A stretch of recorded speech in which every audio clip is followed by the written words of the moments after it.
evening. First, thank you to everyone who made this amazing weekend possible.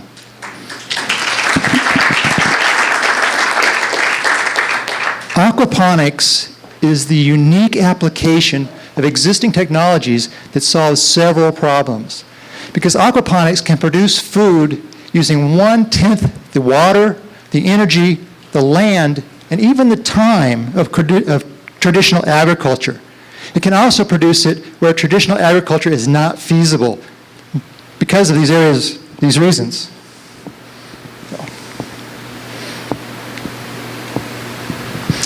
So this weekend, we got a lot of work done. Now, we actually didn't build an aquaponics system because it's a pretty big system in most cases.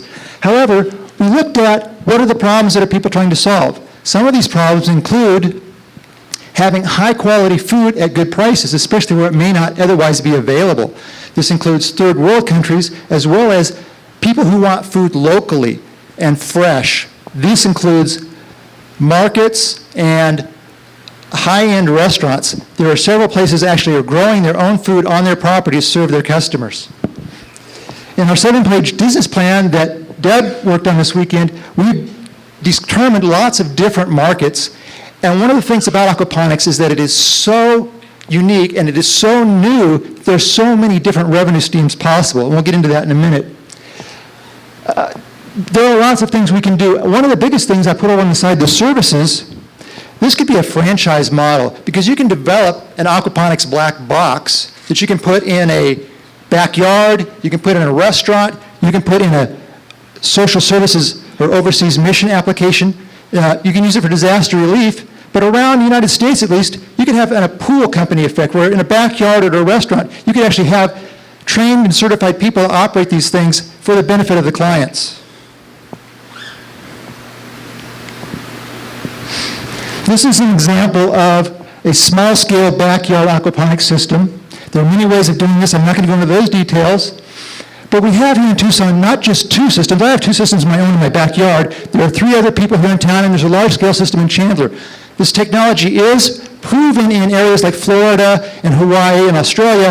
One of the problems we're solving and adds value to our proposition is that we're solving a problem of how to do it year-round in a climate where the minimum temperature is not 60 degrees, but freezing, and we're solving that problem very successfully. So we have a prototype design. We're awaiting funding to actually buy the parts to construct that prototype, and we have a roadmap in place once we have that going. So one of the things we need to do is raise the money for that prototype.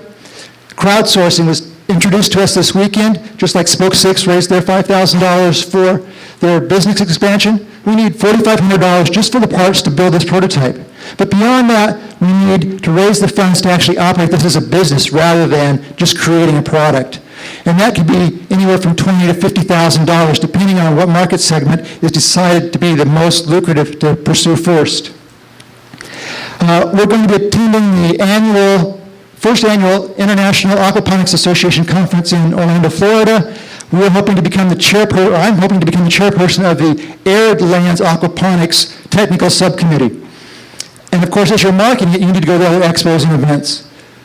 We're going to be generating market interest by social media, by hopefully getting new product reviews in magazines, hopefully high-end magazines like Cigar Aficionado or Wine Connoisseur, things like that, for people who really want to have one of these neat, cool toys in their backyard so they can show it off to their friends.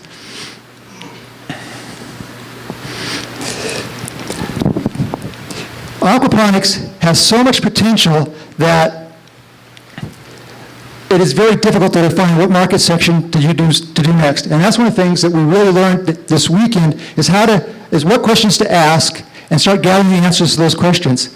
So our plan at this point is to build this system, get a year-long background of data and information so that we can start building systems that we can warranty so that they are proven and there's no risk factor to the ultimate consumer. And I'm about out of time, so.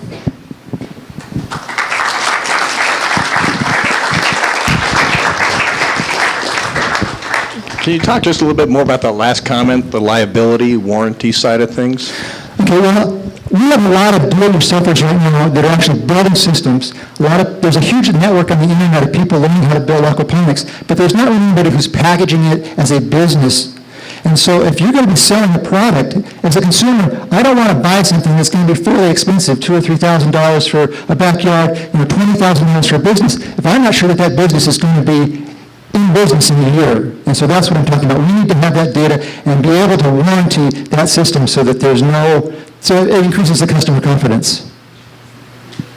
Your customers are individual homeowners and also like restaurants? I'm not quite sure who your customers are. That is exactly one of the problems we face is there's so many potential customers.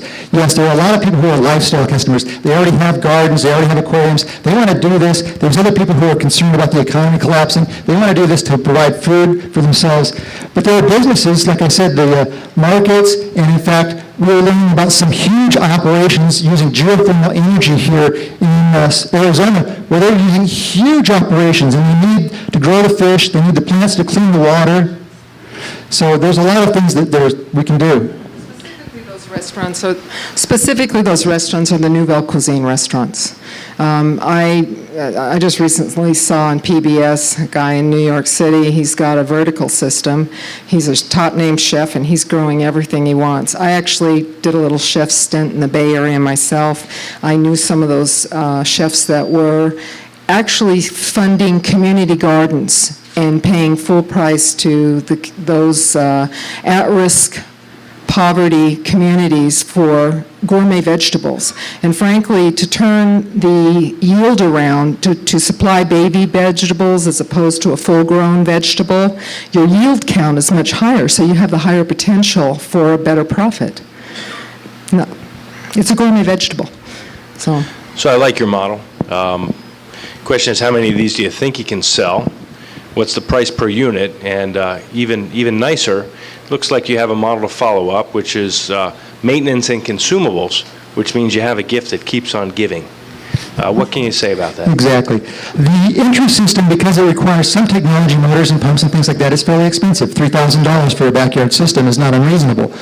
However, that probably is not going to be our first target market, even though I have 6 people in Tucson who are saying, I want a kit. I don't want to build this myself. I want to buy it. So that's going to be one of the things we're going to provide. The other thing we're going to provide is the consulting and the construction, the startup, the hand-holding to get a commercial business up and running, an involved restaurant that is growing their own produce. Do you have a current in the fish tank? There is a current in the fish tank. There are a lot of pumps out of the grow beds. But enough for the fish to swim against? No, there's not a current for the fish to swim against, no. Any USDA implications? For commercial operations, there are, especially if you're going to be using the fish as human food. For the plants, there's a farmer's market exception or a restaurant exception. They already have the commercial kitchen. It's not an issue. Thank you. Thank you all very much. Wow.